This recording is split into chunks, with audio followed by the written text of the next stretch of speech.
So for me, one of the reasons why I picked this movie is because it's one of the movies that like every year, whenever Christmas comes around, I have to watch this movie because this is one of those movies that to me captures the feel of the holiday season. You have some movies that are set in the Christmas time, and they got snow, they got Christmas going on in the background, but the actual story isn't really necessarily centered around Christmas. Like, and that's what to me, that's what gives this one the leg up over Home Alone. That's what I'm mad that I liked it. Like I'm really pissed. He's Chinese. Welcome to the latest episode of Sarat and Chris's Movie Therapy Podcast.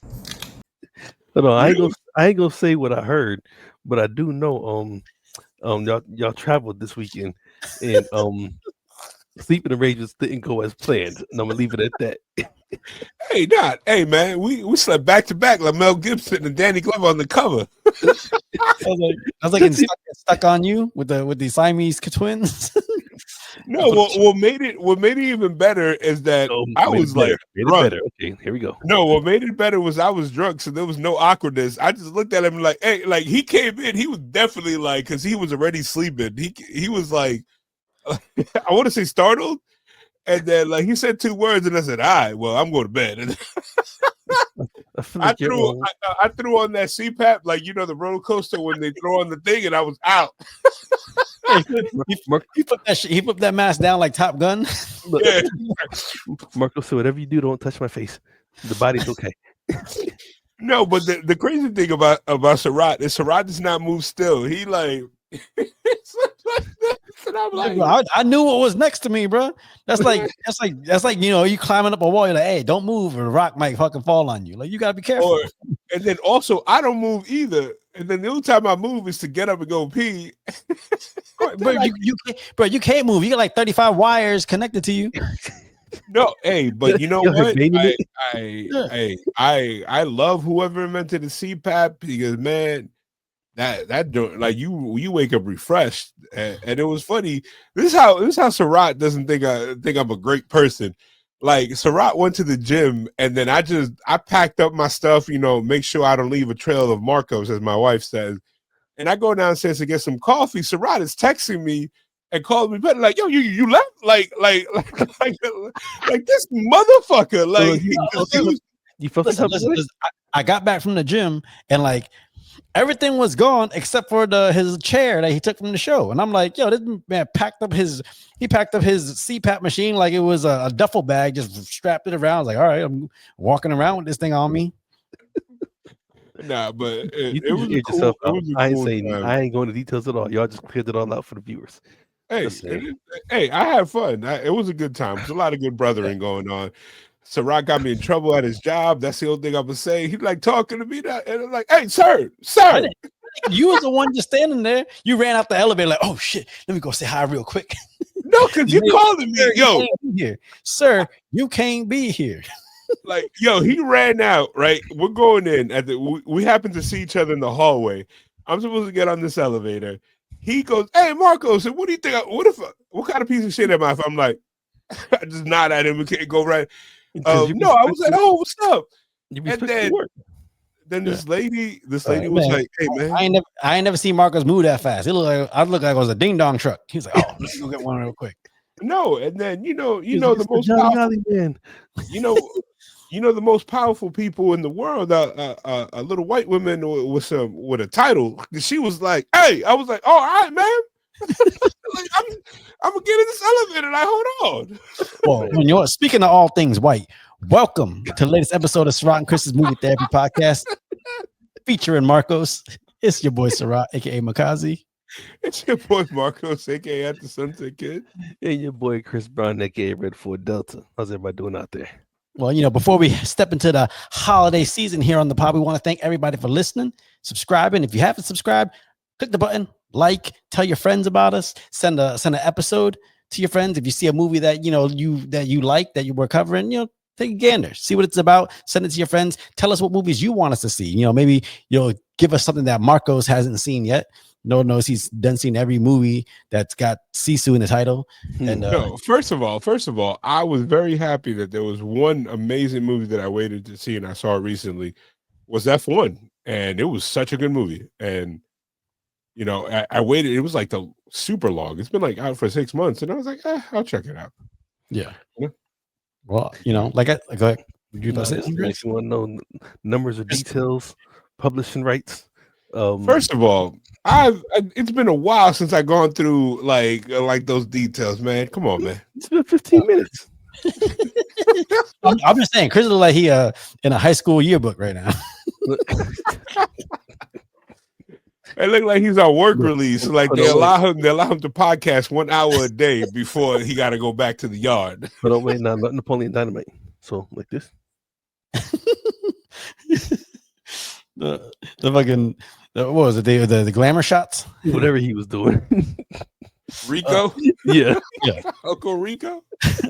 Wait, okay, so we are celebrating the holiday season. You know, Christmas is coming up soon. So this month, we're going to step into the holiday movies, Christmas theme movies. Specifically, you know, what are our favorite Christmas theme movies? I don't think we've done this yet on the pod. So, you know, it was my week to start, and I had to come with a classic. I think what would be my favorite Christmas movie, you know, ever. Maybe there's another movie that might come close. But the movie we watched this week is a classic. It's National Lampoon's Christmas Vacation. Yeah. Now, I'm sure we've all seen this before. It's not new. So, like, you know, what is it like? Is this the movie that you guys tend to always gravitate to when the holiday season comes around? Oh yeah. My wife loves this movie. That and A Christmas Story. Like I'm surprised she hasn't. I told her she can't start watching Christmas movies without me. Because she always goes for the classics immediately, and it's like, oh, then we sitting there watching obscure movies as the holiday season goes on. But yeah, this is one of my top favorite. I like to watch it. Even though I watch it now, I like to watch it closer to the holiday because I think it's probably one of the most underrated Christmas movies. And I don't even know when they made it if they thought it was going to be that. Hold up. Did you just say you think it's one of the most underrated? Yeah, like people when they talk about Christmas movies, they talk about Elf. They talk about Christmas Story, like, you know what I mean? Like, you got to be at a certain age group for you to like this. Like, as a matter of fact, a homie Derek, you talked to him on the week, and this movie was on as we were getting ready for the pay-per-view, and he's like, "What you watch?" And he's like, I think I saw my grandmother watch this one time, and I looked at him, and I was like, "Man, I thought you were different." This is definitely, I think, out of all Christmas movies, I would say I would argue it's a strong number 2. I still feel like number 1's A Christmas Story. I don't. That's the one you shoot your eye out, right? Yeah, Okay, I don't like that movie. Like, sorry, I don't want to say I don't like that movie. I just think that movie doesn't hit the notes for me as this one does. Like, you know what I mean? Like, why? Because they got loving families. You know, now you can't recognize that in your life. No, because again, we talk about this all the time. What do I not like? Movies that are set in a time that I don't really care about. Like, you know what I mean? Like, hold on, wait, really? Look, if there was nothing else in this movie that I resonated with the Macy scene. No, I'm not talking about this. We're talking about A Christmas Story. If you ain't resonate with something in this movie, come on. No. I love this movie. I'm talking about. You said number 1 is A Christmas Story. I do think number 1 is going to be a Christmas. Okay, but what? Okay, what is? I mean, I'm sure one of us might pick Christmas Story, so we can get into that when it comes around. But what is it like? What is it about? Like that time period that you can't resonate, because that's only about like maybe 10 years before you was born. It ain't like it's that far off. No, that movie was set in the 50s or 60s, dog. Christmas they didn't have a colored TV. Yeah, remember? But just because they don't have a colored TV, don't mean it's set in the 50s. They just poor. I was born in 81. Everybody had a colored TV in 81. At least they had a fat back with the. We had one, but I don't think it was. I don't know. Nah. And I almost no, and it's set earlier than that because they're listening to their radio show. That's how he finds out about the gun. Okay, I'm not saying I hate it. I'm just saying it doesn't resonate with me the way this one does. No, this one hits. Really? Yeah, this one hits very heavy. And like maybe what's it called? Home Alone is maybe 1 or 2. You can slide them both in and out for me. And Home 1 and 2. I will say, I think, you know, like you said, some people say Christmas Story might be the greatest Christmas movie ever. I think it's, for me, 1 and 2 is this and Home Alone 1. You know? And like for me, one of the reasons why I picked this movie because it's one of the movies that like every year, whenever Christmas comes around, I have to watch this movie because this is one of those movies that to me captures the feel of the holiday season. You know, you have some movies that are set in the Christmas time, and they got snow, they got Christmas going on in the background, but the actual story isn't really necessarily centered around Christmas. Like, and that's what that to me, that's what gives this one the leg up over Home Alone. Because even though Home Alone takes place during that time, Christmas is just the time of period that it is. It doesn't not really set in there. It's all more about, you know, Kevin and the robbers. Whereas this one, I think it's centered around the idea of Christmas and family coming together and the shit that goes down with that. Like, I understand this is a part of a franchise that was supposed to lead into like, it was supposed to kind of be like an offshoot, like, you know, like Scary Movie and all that stuff. But it was supposed to be a what is it? A compilation comedy where it's like, you know, a big cast and like, you know, they're switching out. Like, I believe they had National Lampoon's Naked Loaded Weapon or something like that, and a couple other spinoffs that didn't necessarily have to do with the Griswolds, but it was supposed to be like that thing. But this movie, I think, out of all of them, hit the note, bro. Like the frustration about so much family, and this brings me back to a time where people used to get together for holidays like that. Like now everything is a day. Now it's like, you know, like the way it is like, man, I'm getting old and nostalgic because like I feel like my nuclear family, you know, out of like the original bunch is just me and my older sister left.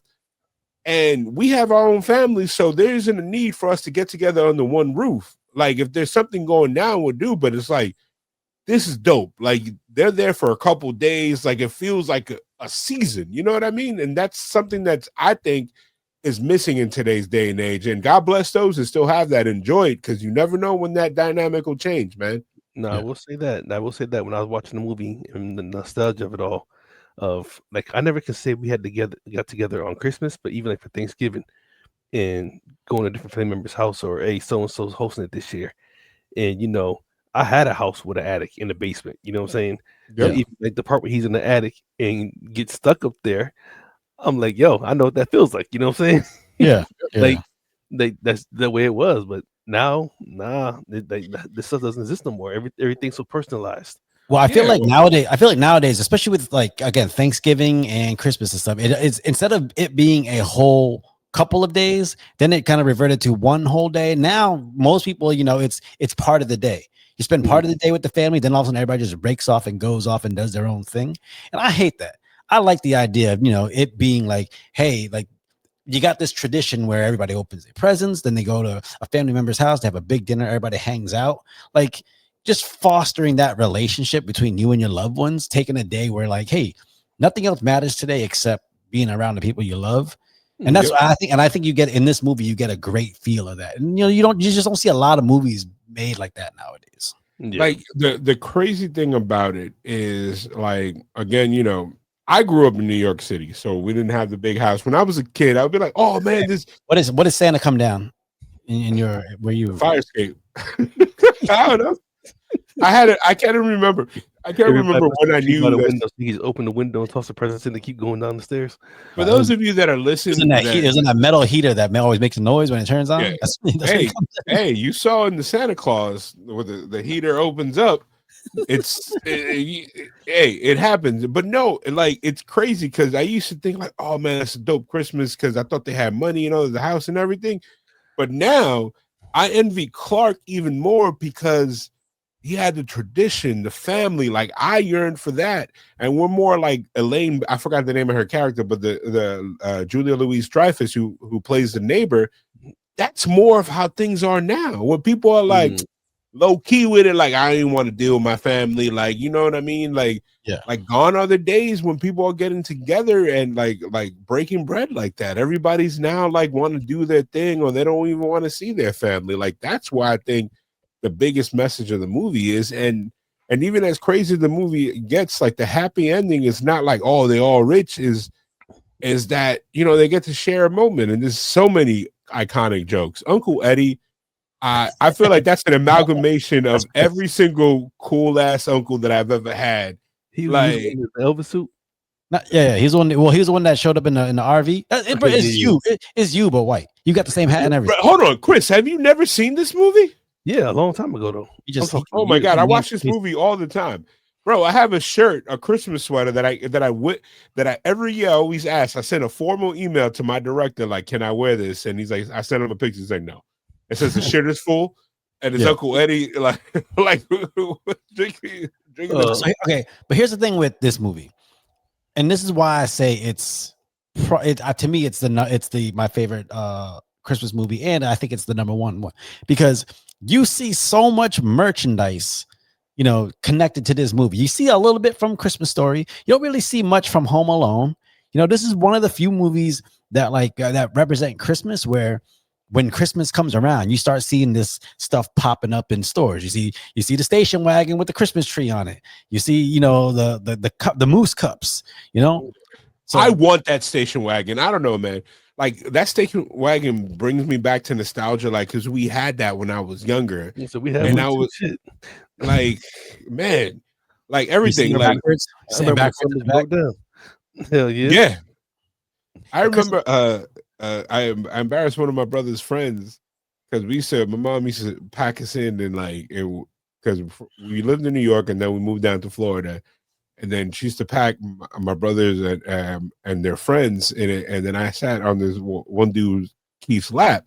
And you're a little kid. A little kid doesn't know no better. I just be like, I don't want to sit on Keith's lap because something's wrong with the hair on his legs. They're like prickly. They're like, I didn't realize the hair comes in different texture. And I embarrassed this man. I used to be like, Mommy, what's wrong with Keith's legs? Oh my God. Some stories should not be told, Marco. Hey. All right, so real quick, without naming any movies and stuff, what to y'all makes a great Christmas movie? Like what does it need to have within the movie that makes you go, this is an amazing Christmas movie? It to me, it reminds you of a Christmas that you have and is very relatable. Like this in another movie that I don't like it as much, but as a Hispanic person, I like it. It's a Christmas movie that Luis Guzman is in. That I forgot it because I always watch it every year, but I forgot. No, this fucking good choice. Yep, yeah, that is a Christmas movie. Oh, hold on, I'm pulling it up. Go ahead, Chris. You go. Chris, what is it that a movie need? I can't. First of all, I mean, it's just your look, bro. You look like an NES game. It's just. It's called Nothing Like the Holidays. Like that movie is like being Hispanic in Christmas. I get that. Just like this Christmas, I love this Christmas. It's like it's the only Tyler Perry movie that I don't think Tyler Perry ever produced. Like, like it feels like a Tyler Perry. It's the one with had the best music because Chris Brown sang This Christmas, and literally it's probably one of my favorite Christmas songs ever. His rendition. That one. What's it called again? It's called This Christmas. Oh, okay, gotcha. Yeah, but Chris, all right, Chris, what is it? What does a Christmas movie need for you to consider it a great Christmas movie? 40 ounces. No, the movie, not you. Not what you need on Christmas. Oh man, honestly, Chris just let out his he just let out his Christmas wish list right there. I need a case of 40 ounces. OD, you know what I'm saying? Man, that's a lot of malt liquor. Look, don't worry about that. Can you hold on? All jokes aside, can y'all still drink a full 40? I got a lot of malt liver. No, I never drank a 40 because I was never a 40 ounce person. No. Yeah, me neither. And I don't like anything more than a standard bottle. And sometimes that gets tossed because once beer gets hot, it's horrible. Like, even when I go buy the Coronas, I buy the Coronitas, the 7 ounces. I don't even get the big ones no more. I don't like Coronas. Being a Latin from New York, that ruined beers for me. I was like, this is it. People are like, hey, you want a Corona? Put a little grenadine lime in it, you're good. All right, but Chris, what does a Christmas movie need for you to consider it great? To consider it great, I don't know. Honestly, I really don't. I think it's just, I guess, for it to have a humble understanding. I guess to bring you back to the roots of what Christmas is about in the first place. Yeah. Some good laughter because nobody wants to watch a boring movie. Yeah. I mean, let's think about it. Has there ever been a serious Christmas movie? You know what I'm saying? But we can get to that later. And just, I don't know, I guess like a good strong family dynamic. Yeah. So, I mean, that's why I'm not mad about this one because even at the end, what it showed me was, even though they got the fucked up uncle, and he might be even a freeloader. When I walk to the store, he's just throwing pounds and pounds of dog food in the carriage. Yeah. But he's also the one that went and check homeboy's boss. You know what I'm saying? It's Yeah. like, yeah, we got Uncle Eddie over there, and he's fucked up, but we kind of need him around sometimes. Yeah. I think. Like, See, I think for me, what's again, we'll get into it because we know some people's choices. For me, the one thing that a movie needs to be a great Christmas movie is that the story itself, the holiday itself, has to be central to the story. It can't just be a story that takes place during that time of year, and then the story itself has nothing to do with it. Marcos, we know what movie you're gonna be picking, so we'll get to that when we pick that movie. But what I'm saying is, like, with this movie, everything that happens to the characters, all the plot centers around the holidays and Christmas and what Christmas, what comes with Christmas. And to me, that's what, like, a lot of movies nowadays just, they kind of lose that. You kind of lose that, that down home feeling. Everything's trying to be too cool. Everything's trying to be like too glossy. Like, come on, you see this family here. This feels like a real family. You watch Christmas movies now, they could be like, it'll be like a single dude on Christmas living in his own apartment. Yeah, his apartment is fully furnished. You got random shit in there. You're like, come on, a single man don't really live like that. Yeah. It's like always like a guy that's too successful that he forgets the family values, that he sends home these expensive gifts, and then he goes there and he realizes nobody really cares. It's about the family putting in the time. Like, come on, man. Do y'all have any, like, do y'all have a signature Christmas moment that sticks out in your brain as far as, like, with you and your family? For me, it's sledding at Mary M. Lynch School.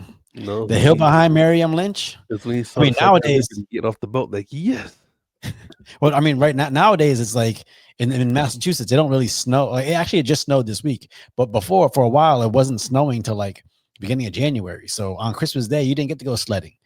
But when I was a kid, you go to Mary M. Lynch School, build some ramps, go down there with your sledges, your tubes, and that's a good time. That's a good time. That brings me back to my childhood.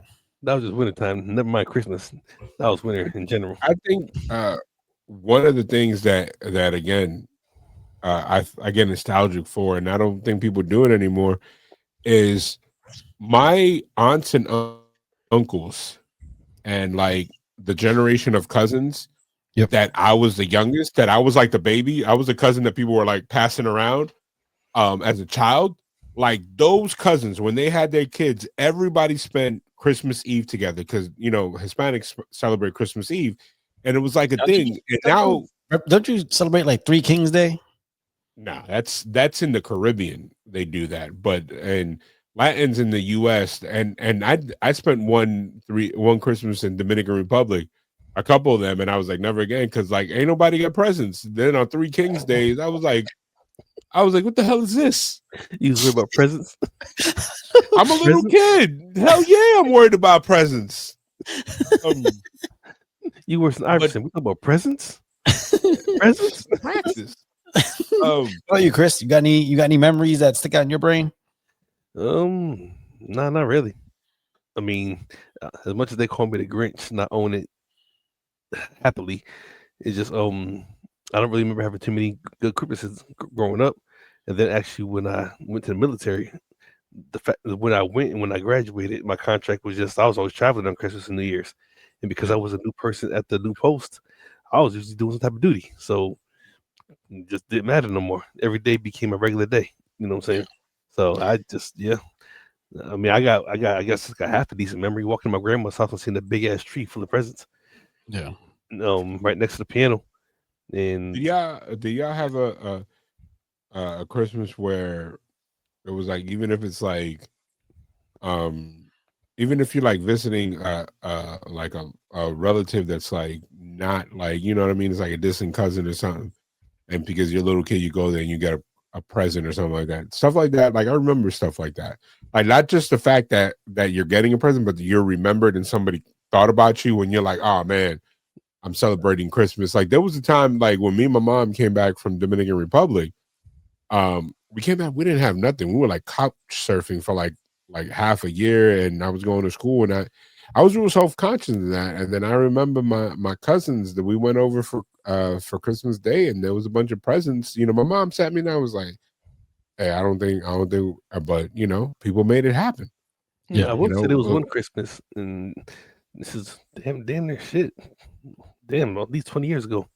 And I'm a grown man at this time, but I was dating this girl and went to go see her for the holidays. Is we going to the families for Christmas? I was like, all right, cool, whatever. So they're doing their shopping and everything else. I'm like, cool, whatever. I'm the new guy. I'm on the outside. I don't care. And when Yeah. I got there, they all had a gift for me. Now, granted, the gift was just some regular socks and a scarf. But I felt like shit because I was like, yo, you know what? They still thought about me, even though it's some socks and a scarf. You know what I'm saying? I ain't thinking about shit. You know what I mean? Well, it's moments like that that make you realize, like, you know, it ain't. I mean, as a kid, you know, maybe you get caught up in the idea of like what present it is, Mhm. but then when you get older, you realize, oh, it's literally the thought that someone actually put into, like, oh, they thought about you in this moment when they didn't have to.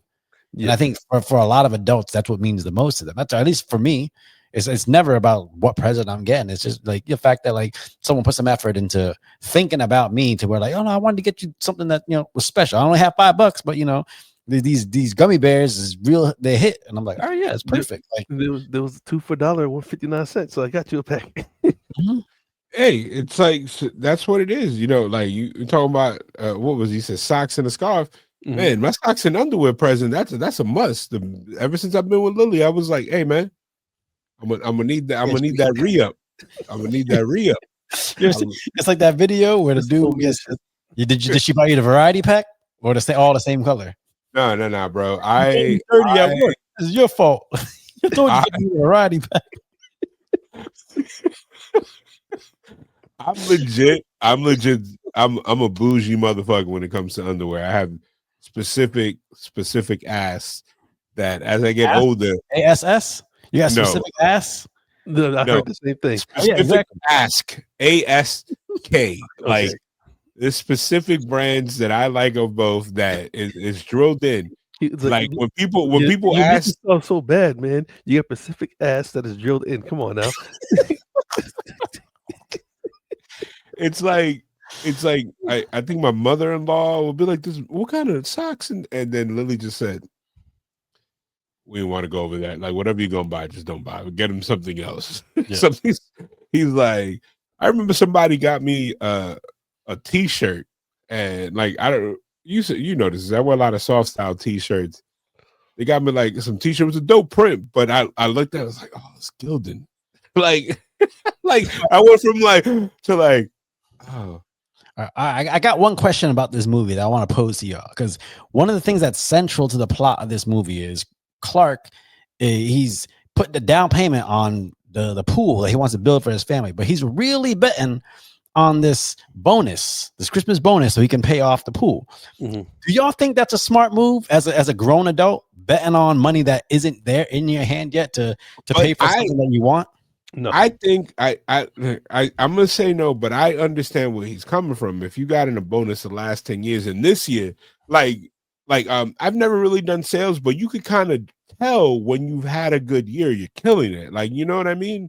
Like every year around halfway through the year, I know how I'm gonna do in my rating. Like, you know, every year how they, like, you probably have like we do in my job, you get a rating. Like, you know, at the end of the year that says, all right, above meets expectation and all this stuff. Like, I know early on, I'm like, oh, I'm gonna kill it this year based on all the accolades that I've acquired, or people, like how many fires I put out. And it's like, oh, okay, like I'm like he definitely like was banking on it. And you can it wasn't a bad financial decision, because it turns out that the owner was just being a cheap ass. Like, you know, and then at the end, but Clark in the corporate environment is me 100%. We literally, me and a buddy of mine, try to throw in a line that Clark says into every email during December. Like, one of the favorite things no, he says one of the favorite things is like, well, you know, let's circle back in the new year. Like, in little isms like that, like let's circle back around after the holidays, stuff like that. And it's like, Clark is me as an adult. Like, you know, the passive aggressiveness, like when he came in with the chainsaw. Come on now. Oh, yeah, I thought that was funny. Yeah. He was just like, "What do you say? What do you say? Where you gonna stick it at?" He said, "Turn around and I'll show you." Yeah.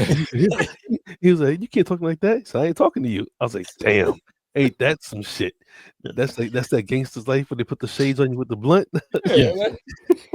But Chris, When he Chris, was- Chris, do you think that's a good financial decision to bet on money that ain't in your hand yet? Like in the movie? No, I mean, just as an adult and going through life, you never bank on money you don't have. You know what I'm saying? Yeah.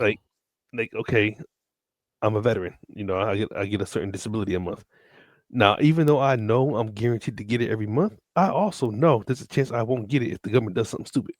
Yeah. You know what I'm saying? Yeah. So so I can't never look forward to that check until I know it's there. Yeah. If that makes sense. You know what I Yeah. mean? And then So- you also got unexpected expenses waiting on you, like Roman Reigns about to hit you with a with a spear. It's like that comes out of nowhere. That's a weird example, but all right. But you know, like Okay, so I don't know. For me, it's like it's a bonus. That means it's not guaranteed. So the idea that you're making this giant financial commitment based off of this thing. no, but he said for the down payment. No. He put down 7,500. He wanted the bonus to pay for the rest of it. And I'm just saying that like the idea of a bonus isn't something that's guaranteed. So you can't make a big financial decision based off something. That's like saying, "Hey, man, I need to get $1,200 in tips this month in order to pay my rent." Like you shouldn't be betting. We shouldn't be betting on the tips to pay your But rent. we all know a bunch of people that live. No, I get it, but I just don't think that's a good decision. Like if you're betting on money, because something like the idea of a tip just means like it's in addition to. It's not what you get. You shouldn't be making financial decisions based off of something that fluctuates like that, in my opinion. No, I agree. I definitely agree. And of course, this is the 80s. Times are different back then. Yeah. I mean, even looking at the old Chicago roads and everything, and knowing that I lived there, Chicago's my favorite city. I mean, the crime and everything, but I loved it. I love it for so many different reasons. So whenever I watch a movie, whether it's old or new or whatever, I'm looking at different landscapes, different buildings, different stuff that's there that's not there now, whatever. So just knowing how it was back then, and obviously, you know, sports wise, Bulls, everything else, Chicago's booming. It's like, yeah, you know, you see stuff like that. You be up in the suburbs where they got houses that look like that, but down, you know, I-55, you going through the slums, then you get to the buildings. You know what I'm saying? But just none. I mean, I think Chris was just having a whole nostalgic moment in Chicago. He was like, "Yeah, I missed this. This is the city where I grew up. This is where I done caught 3 or 4 VDs." Look, man, 5. Yeah, as soon as he starts talking, all I keep like blanking out and thinking like of that Kanye song.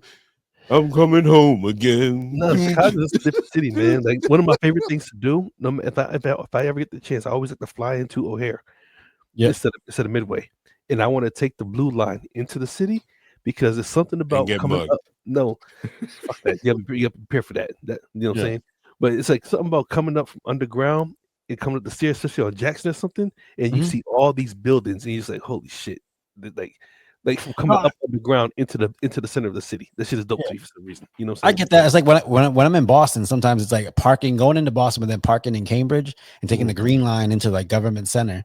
And you pull out of the tunnels and you're just above ground, and all of a sudden you see like, you know, all the snow coming down, you see all the movement. It's a good feeling. You know, Marcos, you know, New York, like, you know, you can walk, you can take a taxi, but seeing New York or any metropolitan city through their train system, it's a different feeling, you know. First of all, I'm gonna let y'all finish it. New York has an amazing subway system, but then, you know, like I feel like as an adult you become jaded and stuff like that. Like New York, you think about New York and Chicago and even Boston, people pay money to go there during the holidays to experience things. And I don't remember going to Rockefeller Center for the tree lighting, except maybe on a date here and there. You know what I mean? Like that's not stuff like I've never been to Ellis Island. I've never gone to the Statue of Liberty. Like I think if I ever go again, it's to bring somebody that said they never been to New York, and they're gonna ask me a question like, "Oh, so how many times have you been there?" I'm gonna be like, counting this one. Like, because I get that. That's like this. No, but that's like the Basketball Hall of Fame in Springfield. If you live in Springfield, you never went to the Basketball Hall of Fame. No, Yeah. And it's what, but as an adult, I look it back at it now. I'm like, man, I should have really taken advantage of this when I was younger. Do y'all look back at those times, like, in those cities that you love and been like, oh yeah, you know what? Especially during the holidays, I should have took part in things that, like, I never thought I might miss in these places. Bro, when I first started dating Lily, one of the trips we did was we went to New York and did a couple of the late night shows, the TV tapings. Yeah. And I'm like, yo, here we are. Like, I'm thinking, like, here we are paying to come down here and staying at a hotel. And I lived, like, I could have been coming to all this, but I just never, I was like, yeah. Like, what I mean? I've never been to, like, one of my bucket list things is to be to a Saturday Night Live taping. And now I'm doing it. It's going to be way more expensive as a person that doesn't live here. When I could have just gone and, like instead of camping out now like an idiot, I could have just, and when I was younger, just gone there like at 11 o'clock at night the day before. And then by the time I wake up in the morning, like just hanging out, talking shit. You guys remember Breaking Night and it'd be effortlessly? Like, you know what I mean? Breaking Night, like staying up all night talking and chilling. I ain't never heard that phrase like that, bro. Yeah, I was like breaking. That's what we used to call it in my hood, I guess. Yeah. We used to break night all the time, and then now it's like by 1 o'clock, shit. You thought the way we made it seem early. It was like 12:30 when we crashed out. Like, and that's late for me. Like, you know what I mean? Like when I'm out. What is ironic at 4 and I can stay. I'm sorry, at home I can stay up until 4 a.m. without a problem. Yeah, like watching a good TV show. I'll be like, oh man, I gotta go to bed and ruin my whole weekend before that. Like, Yeah, I mean, okay, so with this movie, with Christmas Vacation, again, there's like a lot of moments in this movie that are kind of etched in the historical references for Christmas movies. Do you guys have a specific scene or moment in this movie that stands out to you? I mean, for me, my favorite scene in this movie is the sledding scene, because when he sprays that silicone on that shit, and you watch, because obviously when you're a kid, there's a difference between the plastic sled, the tubes, the toboggans, the metal, like they all go differently. And he sprayed that silicone, you're like, all right, this is about to be good. And the way it shoots off with the flames, like that, just to me, that accentuates as a kid how I thought I felt on one of those sleds at that time. What about y'all? Did y'all have a scene in this movie that really resonates with y'all? I mean, I want to know Chris's, because I feel like Chris. I wouldn't say really, really resonates, but at the same time, it does. This is why I hate turkey. Never liked turkey. But when he cut that submit open, he was like, it should look like the elephant carcass in the Lion King. He was like, it looks kind of dry. And I was like, see, turkeys were dry as fuck back in the day, all the time. He was chewing that shit like jerky. I was like, pour a little more gravy on that. I hate turkey. I hate turkey. I hate turkey. Like, even though when I cooked this year, it came out really, really good. I surprised myself. But I hate turkey unless it's sliced up on a sandwich. I'm so serious. That's funny. And this movie reminded me of why.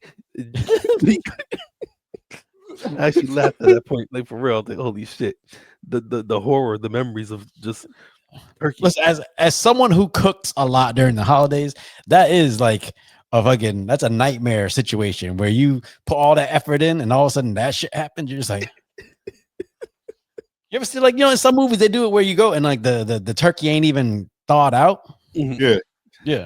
What you, Marcus? What you got a scene in this movie that you really like? I got a couple of scenes. There's a lot of quotables. Like there's a lot of things like, yo, I was in fear. Like I had a midlife crisis at like 29, 30 when my nephews were like young. They were like 12, 13, like they were like beginning to like leave elementary school. That I thought I was gonna be Uncle Eddie. Because all the shit that he did, some of the extreme shit, but some of the shit like he rolled up with a 5-pack and he's like, oh, I'll take one, and he give him the one he drinking. I've done stupid shit like that and open up a fresh one. And like the stupid shit that he did, that I was like, man, this is hilarious. But I like when that shit's spinning. He goes in and tries to spin it, and it just breaks apart. And he goes, just keeps walking. When he's standing outside in his wife's robe, just like dumping raw sewage into the sewer grate. Man, yeah.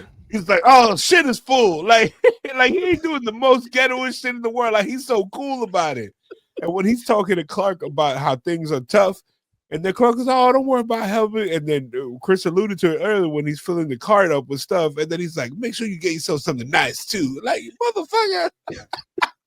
Dude, when they first pulled up and the grandma comes, she goes, oh my God, your eyes aren't crossed anymore. It's little moments like that make you like it. To me, it makes you feel like this family's got some history with each other. I will say this. This movie actually, I'm gonna cut you off, my bad. But this movie actually made me appreciate marriage. Yeah. Because even though they're acting, a lot of women back in the days would let their husbands do whatever. As long as he took care of whatever he's supposed to take care of, yeah. He's outside fucking everything up. Sheets walks out there, Clark, you okay? Dinner's ready. Yeah. Okay. What about your side? Like, I don't know what the fuck you got going on, but I don't want no part of it.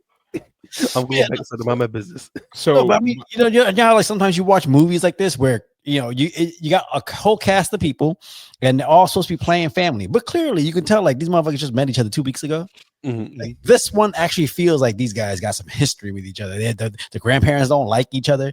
They don't tired of the grandfather with the fucking wig with the toupee. That lights the fucking tree on fire. The fucking cat gets fucking roasted. The cat scene actually had me dying too. Yo, like I all 9 lives. I legit like because Lily loves Christmas. Yeah. So thank God we haven't gotten to the point that she has me on the side of the house trying to staple Christmas lights. But like stuff like that, like even when I was a little kid and I would help my mom and like decorate the inside of the house, remember how one light bulb used to make a whole string of lights not work? Bro, you sitting there trying to find which one is the one that was, bro, like that is so frustrating. Like the simple stuff of him going back, people going in and turning on switches. There's a switch in this house that I don't know what it controls. And it's in my living room. Yeah. I just keep it on because I don't want to find out what it does. Like I don't know. And it's like, and they ain't know like the former owners, like I don't even know who the hell they were because there's nobody to ask.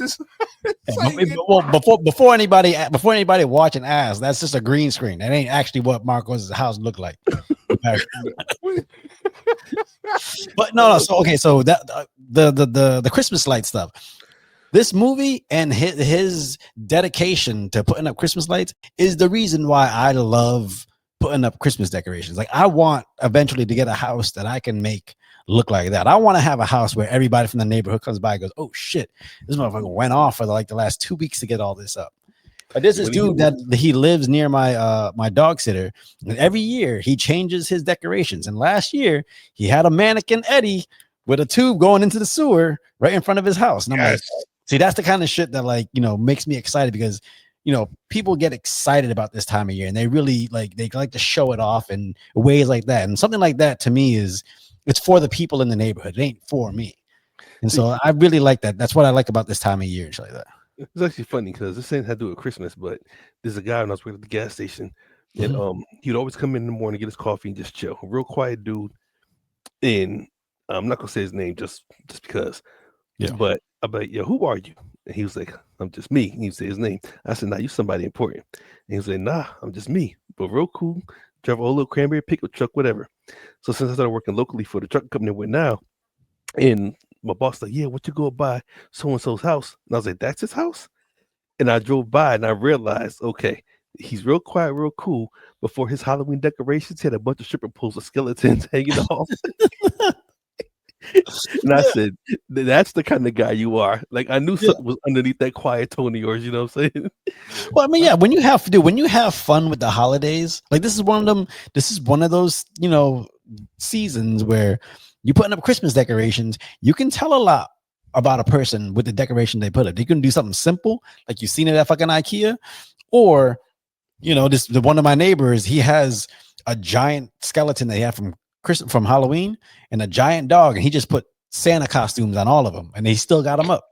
I'm like, yeah, that's the personality of that person right there, Yeah. Like, what do y'all do anything specific to your houses during the holidays? Oh my God, Chris cleans it. That's about it. My house, Jesus, it's like we started off with one tree. Now we have a small tree next to the couches, and Did then you 3D print them? no. These are like the artificial trees that you buy. We have one that Lily basically says this is for our travel ornaments. It's our ornament tree. Everywhere we go, including when we went to your wedding, we went and we'll find an ornament that will remind us of that trip. We try to find it locally there, and I think we found something at it was a thrift store near you guys. Yeah. When we were trying to kill time, like early in the day, and we have we call it's a travel ornament tree that we have. It's a keepsake or something that we put on that tree. We have a second tree that Lily, I think, inherited from her mom. That's like pre-lit, and then we have the big dog that's coming that we're going to go cut on Saturday. And I didn't know how much people out here love cutting trees. I never did that. My tree was going to D&D. D&D is a discount store in New York. Oh yeah, we know what D&D is. Yeah, buy pre-lit. That was what a tree was like. Or like if you really were bougie, you would go to one of those pre-cut tree lots. But no, I'm married into a family that they'll look at you like, what? We don't buy pre-cut. We go cut it ourselves. And I remember the first year we went, when me and Lily started dating, and she was like, I want to decorate my place. Do you want to come and help me cut a tree? And I was like, cool. And I thought you go up there and it's like you point and they cut. No, the guy handed me a little saw, and it was like, all right, and a bag, and was like, let me know, when you need to pick it. So you cut it and you put the little mesh bag behind it, and then somebody comes and drags it up for you. And I'm like, what? Now I'm a pro. I got my little mini chainsaw, and I look forward to it every year. And then you could tell that there's levels to this, because there's always a husband that's like, you see, babe, I told you that there are a lot of little mini saws here. And then it's like, and like we've been going to the same farm the past couple years, and it's like the guy was like, hey, there's the people that literally just go in there and buy the first ones that are pre-cut in the lot. Now it's like a whole thing. Like, yeah, you go find that one that speaks to you, right? See, Chris, that's what I'm talking about, Chris. No, it doesn't speak to me. No, but I'm saying creating like Lily. I still don't know what she likes. I just sit there and she starts comparing trees, and I'm like, I don't know. Like, they look the same to me. No, but what I'm saying is every year you and Lily go find a tree, cut it out, bring it back. Right? That's a tradition for y'all. This is what I'm trying to tell Chris. He needs to start creating traditions for those under his rooftop, to start Chris, fostering. even if it's something small. Like, look, think about. I think the little travel ornament from the backyard. Go get some shrubs. Like a small mini tree like that, because it's like, I know you didn't really like Christmas, but there's a lot of holidays that I'm like growing up, but now I adore. I'm gonna go chop off a leaf. I'm gonna start small. Hey, all right, here we go. I got one. Next year, maybe I'll try a branch. Chris we gonna do bring 7 fishes here. Chris gonna bring in like a piece from like a broken pallet and like, all right, it's wood. Let's start with this. So to the fire pit. Like, Dad, I got a sliver off the tree. But yeah, it happens. So what is your guys' traditional family dinner? Like, I'm curious about you, Sarat, since I'm trying to start up the whole, family get together for Christmas and stuff. Like, again, for us, like, we were one of those families where when we were younger, it kind of was a big thing to hang around all day for Christmas. But as we got older, because my niece and her dad went into that side of the family, to go visit them, and my parents sometimes went over to visit my cousins in the other town. So like it would disperse in the middle of the day, and I hated that. So I'm trying to establish a whole, evening dinner thing. And for me, I think I'm going to start doing honey ham, because for me, turkeys for Thanksgiving. We'll do ham for Christmas. So are you gonna take away the traditional cold Christmas, or do you go up to your parents' side for around that time? So I mean, if I do have one tradition, it's I would always do that Christmas road trip. So from Florida to North Carolina, then North Carolina to Massachusetts. This year we're not doing that. The family's actually coming down here, but we're going to establish at least like either once every other year or once every third year doing that trip, because as much as I love being at home for the holidays, ain't nothing better than a fucking New England Christmas, bro. It's just that feeling. The feeling's in the air. Yeah, like about like if I could take the kids to Forest Park for the winter lights, especially when it's like 2 feet of snow outside. Yeah, even I got to admit, it's fun to go through. You know what I'm saying? So Chris, and I don't want to put you on the spot. So there isn't family members that you go visit that in a colder climate, or anybody that you get together. It's kind of like you stay with your own little clan for the Christmas holiday. He's in Alabama. You say he belonged to a clan? It's the wrong kind of word. I'm talking about his chosen Bigsby over here? family. Clayton Bigsby? Oh. Nah, it really sucks to say. Like when I think back on it and we're talking about it, it's just shit. Yeah, like for the last 20 years, it's just been like I just fit in where I got it. You know what I'm saying? Like I've gone to so many different people's houses for Thanksgiving and Christmas just because it was who I was roommating with at the time, or just wasn't doing nothing, and people feel sorry to me. I'm like, it's normal for me. I don't give a shit. Like, nah, come over. I'm like, cool. So I go over there and eat dinner and watch some sports or whatever, and then take my happy ass back on home or whatever. I mean, that's just the way it's been. So now, with the family and everything else, and her family's small, and my family's so scattered. I mean, I'm not saying that it couldn't happen, but it'd take a whole lot of work for it to get to a point where we all try to link up and do something. You know what I'm saying? You'll never have that inclination to try to like create some kind of tradition for you and your family. Mm-hmm. Or does it just what? Did you say just jerk off all day? No, I said stay drunk and go to sleep. Yeah, Sarat has been waking up with some just having like Tourette's of things that he's hearing, ass and jerk off. And you said ass, bro. Don't play. Chris heard it too. Yeah, it ain't my hearing. It's your lisp. Hey, I'm sorry. English is not my first language, sir. I can see that. All right. So before we end this episode, obviously we're gonna come down to our question of the week, and I got a good one. Okay, it ain't got nothing to do with Christmas, but I heard this a couple weeks ago, and I was like, I'm saving this, and I want y'all to really think about it because I think it takes a little bit of thinking and a little bit of logical understanding to try to figure this out. Okay. So my question of the week is: would you rather get $15 for every poop you've had from when you were born to right now, or $25 for every poop you take from right now to the day you die? What would you rather have? Well, I know my answer. I got mine off the back. All right, I know it. All right, go for it, Chris. Give me the 15 from every poop I've taken up to now. Why? You got to give it an answer. Well, for one, I'm 40 years old. Mm-hmm. You know what I'm saying? Who knows how much longer they got left in this life? So 40 years of shitting as a baby. Shit, I got one. He'll shit 3-4 times a day in the morning. You know what I'm saying? Mm-hmm. Yeah, do the math right there. You know what I'm saying? He would have been a millionaire by the time he's 4. That's all I'm gonna say. If you want to pay me $15 for every poop I've taken, let's do the calculation. How many boxes of diapers or packs do you go through? When we go, we get the big bulky one. So how many diapers is in that? I remember they used to come in 144. No, honestly, I don't know. I just wait till my wife tells me we need more and just let her go get it. Yeah. Okay. Honestly, I don't keep up with it, but it's definitely not a small pack. All right, okay. So if you're taking all that money, what are you doing with it? Remember, you're getting that money now at this stage in life. It's not like you had it this entire time. You're just getting that windfall of money right now. Mm-hmm. Off the top of my head, I can't say what I'd do with it. Knowing me, I'd let it sit for a second and try to find something to invest in, make sure it comes back. You got to invest in something. It is. And I don't know, because that's my first thought. Whenever you get a chunk of money, make sure you can keep that chunk of money coming in. That's the way I think. You know what I'm saying?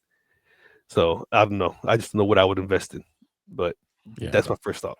But not the whole thing, definitely not that. But like 20%. What about you, Marcos? Oh, definitely up until now. Because although I do believe when you get into a senior citizen, you do poop as much as you did as a kid, as a child. But I might not live. I might not be in the right frame of mind to be spending it. Like, you know what I mean? Like, I do that now. I would spend some off rip a little bit, and then every world title ever. No, actually, you know what's funny? I stopped. I'm done. Like I reached the end of my. I got Hall Park. I got his park. I got all the glizzies. I would honestly invest, and if it's a crazy amount of money, like you know what I mean, like me and Lily have this scenario all the time. Like if we win like the Mega Millions, like you know when it's at a crazy amount, Mhm. like her answer is very practical. As somebody that thinks like a normal person, Mhm. like you know, I'll pack a bag. Me and you will pack a bag. We'll go to New York. We'll set up an appointment with a financial advisor and a lawyer, and I was like, "What about the stuff here?" She was like, "We'll settle those things, and then if we want to come back for our stuff, we come back." Me, I still do that, but once I get that square, I'll go to work. I go to work, live my normal life, but then you'll come in here and my basement will be completely finished on some crazy shit. And then at work, you won't know I'm rich, but there'll be signs. I'll have a guy that looks like me coming into work, or I have an Asian guy just wearing a name tag. Because I feel like I need a purpose, and until I find that purpose as a rich You're person, gonna be like, you're gonna be like, you're gonna get a new job as like the national glizzy taster. And you're gonna taste no, every glizzy known to man. You know what? You should no, come with but like your own glizzy product.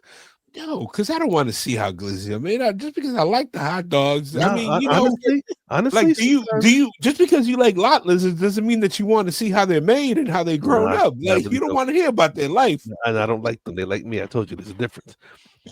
But no, like for Like instance, the other day I was watching sometimes I'll just scan TV and it's always background noise.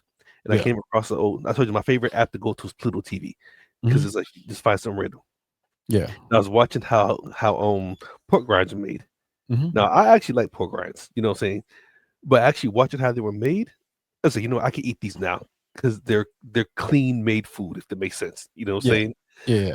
Like versus like watch how hamburgers made. Nah, I don't want to know you had to shoot the cow in the head and skin it and stuff like that. It's like, yeah, you know how my people are like, oh, favorite. that's how I became vegan. Remember when that video was viral and people were Yeah. like, oh, if you watch this, I would be there eating a burger. Like, But see, watching how pork rinds are made didn't turn Yeah. me off to them. It made me want them more because I Yeah. felt like the way they're made is made actually in a healthy, not Yeah. environment, but Humanely.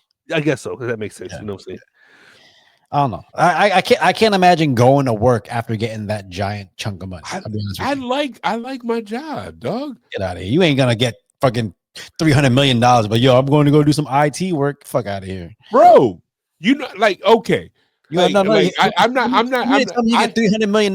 You're gonna walk. You're gonna fuck around with Doris at work, talking about, hey, can you help me with this? This panel. No, I work on "Well, IT projects. Like, you know what I mean? Like, I don't do break fix like it is like that. I don't get phone calls and stuff like that. Stuff that I do is like project based. So I do I like today I had a presentation. I went in with like 4 hours of sleep and I had a good time. We were sitting there like laughing and joking because like these people, you know how people like work as your family. Like, yeah, I've worked with these people for over 13 plus years, and some of them I knew, like the guy that I know for the longest, he got me the job. I used to be a supervisor for him at another gig, and me and him are mad close. He's at my house all the time, and I'm like, I like one of my closest male friends. He's one of the guys that I go to lunch with on Thursdays when I go in. Like I like this stuff. Like my job is not stressful. I know your job is stressful when it comes to timelines. yeah. But I feel like you genuinely like No, being I where like. you're at. No, I Outside of like. the travel, it can be hectic, right? Listen, I like But my job. If I get a load of money, bye. I'm gonna go get a sparkling water and some Jergens. Call it a day.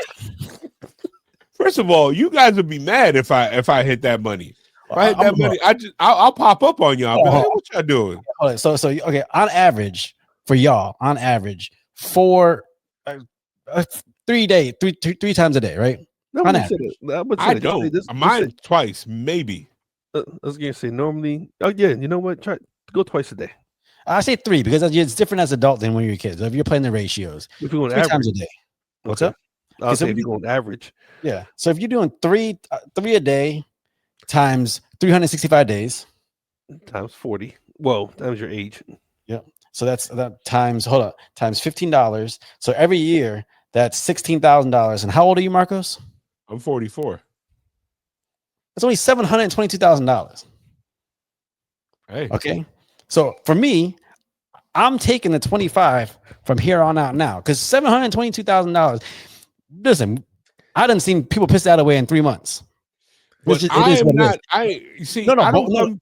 no, but here's what I'm saying. For me, I'm doing 25 because that's income for the rest of my life. I ain't got to worry about. Mind you, that's 722. Now you're getting half of that tax. So what, now we're doing taxes into the shit? No, but I'm just saying that's what would end up happening. I'm saying if I do 25 a day, or 25 every poop, that's twice a day. That's $50 a day. After a week, I have 7 days a week. Yeah. So that's just income that's going to come for the rest of my life. I ain't got to worry about shit. Literally, I told you. Literally. Sparkling water and Jergens. I can afford it. Nah, I don't know, man. I like your thinking, but I think I do better with it. You know what I wanted to do? I think. Listen, Mark Cuban has this quote. He said, "Just because you get $1 million, doesn't all of a sudden make you a good investor." So that's what happens with a lot of people. A lot of people invest. They say they invest, but that doesn't mean they're good investors, and they end up losing all their money. No, that's why I said I wouldn't invest at all. I ain't that stupid. I am like one of the first things I did.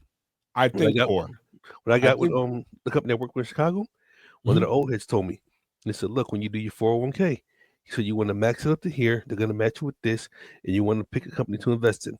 And I didn't know what the fuck you was talking about, but I trusted them. And you know what? I'm happy I didn't. I believe it at that. Yeah, I'm gonna leave it at that. Okay. And I ain't even working no more, and I'm still getting investments off of it. Yeah. Yeah, if you invest in an index fund, it's good. I'm just saying that, that $722,000 actually, that's all you're getting from then till now. You don't get any extra, just from that, but just that chunk of money. You didn't see fucking Odell Beckham talking about it's hard. He almost broke and he got $100 million.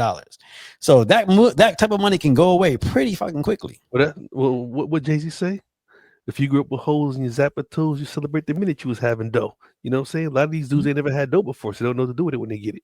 Yeah. You see, I feel like it's crazy. As somebody that's had a spectrum of income and grew up poor and then had a decent way of living at different parts of my life, I think the way I am, I'm not the type of guy to go blow it at a club. You know what I mean? I don't keep up with the Joneses. I have my little vices here and there, my sneakers. Yeah, size Godzilla. You would. I know you, Marcus. No. You can buy that average big boy statue and be standing in front of your house like this. He'll sleep with it. Nah. I'm not the you know what I mean? Bro, I got the car that I want. I'm married the person that I want.